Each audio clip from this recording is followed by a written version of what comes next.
এই যে হিজরি সন এটা কিভাবে শুরু হয়েছে এগুলো জানা দরকার আছে কি নাই? আমাদের সন্তানদেরকে এগুলো বলার দরকার আছে কি নাই? নবী করিম সাল্লাল্লাহু আলাইহি ওয়াসাল্লাম যখন দুনিয়া থেকে পর্দা নিলেন, ওনার উপরে খেলাফতের জায়গার মধ্যে গোটা মুসলিম উম্মাহকে শাসন করার জন্য হযরত আবু বকর সিদ্দিক রাদিয়াল্লাহু তাআলা আনহুকে খেলাফতের সেই জায়গার মধ্যে বসানো হলো, তাকে খলিফা বানানো হলো।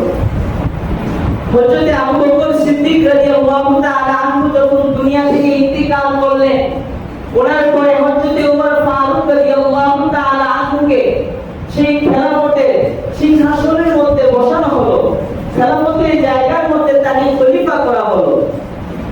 হযরত ওমর ফারুক রাদিয়াল্লাহু তাআলা আনহু যখন খেলাফতের সিংহাসনের মধ্যে যখন বসলেন, তখন মুসলমানদের হাতে মুসলমানদের শাসন ছিল। গোটা পৃথিবীটাকে দুই ভাগ করার পর এক ভাগ মুসলমানের হাতে ছিল। সকলে বলুন সুবহানাল্লাহ। যখন আমিরুল মুমিনিন হযরত ওমর ফারুক রাদিয়াল্লাহু তাআলা আনহু গোটা পৃথিবীর অর্ধেক শাসন করতেছে, তখন মুসলমানদের কোনো হিজরি সন ছিল না। মুসলমানদের কোনো হিজরি সন ছিল না, তাদের তারিখ ছিল না। তখন ওই সময় ইরাকে বসরার গভর্নর ছিল হযরত আবু মুসা আশআরী রাদিয়াল্লাহু তাআলা। ইরাকে বসরার গভর্নর ছিল কে? হযরত আবু মুসা আশআরী রাদিয়াল্লাহু তাআলা আনহু। হযরত আবু মুসা আশআরী রাদিয়াল্লাহু তাআলা আনহু হযরত ওমরুল মুমিনিন খলিফাতুল মুসলিমিন ওমর ফারুক রাদিয়াল্লাহু তাআলা আনহুর কাছে চিঠি লিখলেন, হে আমিরুল মুমিনিন ওমর ফারুক রাদিয়াল্লাহু তাআলা আনহু, আমরা যে মুসলমান, আমাদের কোনো আরবি শহর নেই, আপনি আমাদের কাছে একটা চিঠি পাঠান। সেই চিঠিটা কবে আসে, কোন তারিখে পাঠিয়েছেন সেটা আমরা জানি না, এবং যদি কোনো আইন আপনি যদি আমাদের জন্য নির্ধারণ করেন, সেই আইনটা আমরা কবে থেকে চালু করব, কবে থেকে শুরু করব, এটা আমরা দিন তারিখ আমরা বুঝতে পারি না। কারণ ওই সময় আরবদের কোনো আরবি শব্দ ছিল না। আরবরা গণনা করত কোন একটা বিষয়কে কেন্দ্র করে, কোন একটা দিনকে কেন্দ্র করে, বা বছরে কোন জিনিসটা বেশি হয়েছে। যেমন 2020 সালে আমাদের দেশে করোনা ভাইরাস, গোটা পৃথিবীর মধ্যে করোনা ভাইরাস ছিল, এটা আমরা শুনতে পাই। আরবটা এমন, তারা গণনা করতে যে করোনা ভাইরাসের 1 বছর পর আমি জন্ম পেয়েছি, করোনা ভাইরাসের 2 বছর পর আমার সন্তান পৃথিবীর জমিনে এসেছে, বা কোনো যে বছর বেশি বৃষ্টি হয়েছে ওই বছরটাকে নির্ধারণ করে তার পরের বছরে আমার সন্তান, বা তার পরের বছরে আমি এটা করেছি, এইভাবে তারা গণনা করত। আরবদের কোনো আরবি সন ছিল।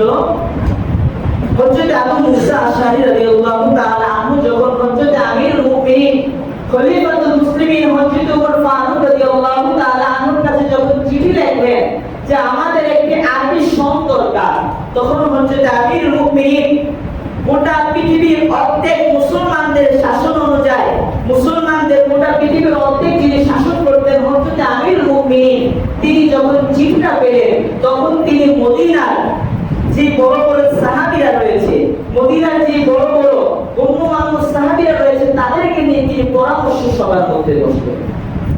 তাদেরকে জিজ্ঞাসা করতেছে, আমরা আরবি সন চালু করব, শুরু করব কিভাবে, কত তারিখ থেকে, কোন দিন থেকে আমরা শুরু করব। অর্থাৎ তিনি সবার সাথে মিলে পরামর্শ করতেছেন। হযরত আমিরুল মুমিনিন তিনি আমাদেরকে শিক্ষা দিচ্ছে, তোমরা সকলে পরামর্শ অনুযায়ী কোনো কাজ করো, তোমরা পরামর্শ অনুযায়ী কি করো, কাজ করো। তুমি ঘরের মধ্যে কর্তা, তুমি তোমার স্ত্রীকে নিয়ে পরামর্শ করো, তুমি তোমার সন্তানদেরকে নিয়ে পরামর্শ করো যে আমি এই কাজটা করব, এই কাজটা আমি এভাবে করলে কেমন হয়, বা এইভাবে করলে কেমন হয়, তোমাদের মতামত কি? কারণ আপনি যদি যেই কাজটা করতেছে সেই কাজের মধ্যে যদি আপনি লসও করতে পারেন, বা সেই কাজ যদি নাও হয়, তাহলে আপনার ছেলে সন্তান, আপনার স্ত্রী আপনার উপর দোষারোপ করবে না, তারা আপনাকে ধৈর্য ধারণ করার পরামর্শ দিবে। তারা আপনাকে সবর করার পরামর্শ দিবে।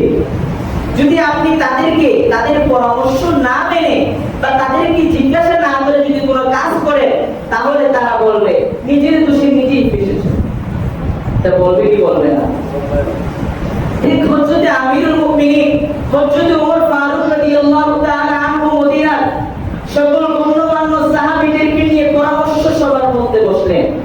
একজন বলতেছে, যেই দিন নবী করিম সাল্লাল্লাহু আলাইহি ওয়াসাল্লাম এই পৃথিবীর জমিনে এসেছিলেন, ওই দিন থেকে আরবি সন চালু করতে।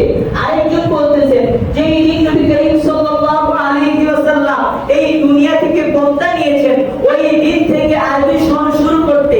আরেকজন হযরত আবু তালহা রাদিয়াল্লাহু তাআলা আনহু তিনি বলতেছেন, যেই দিন নবী করিম সাল্লাল্লাহু আলাইহি ওয়াসাল্লামের উপর সর্বপ্রথম ওহী নাযিল হয়েছিল, ওই দিন থেকে আমরা আরবি সন শুরু করি। তখন মাওলা আলী হযরত আলী রাদিয়াল্লাহু তাআলা আনহু পরামর্শ দিলেন, যেই দিন নবী করিম সাল্লাল্লাহু আলাইহি ওয়াসাল্লাম হিজরত করে মদিনায় এসেছিলেন, আমরা ওই দিন থেকে আরবি সন শুরু করি।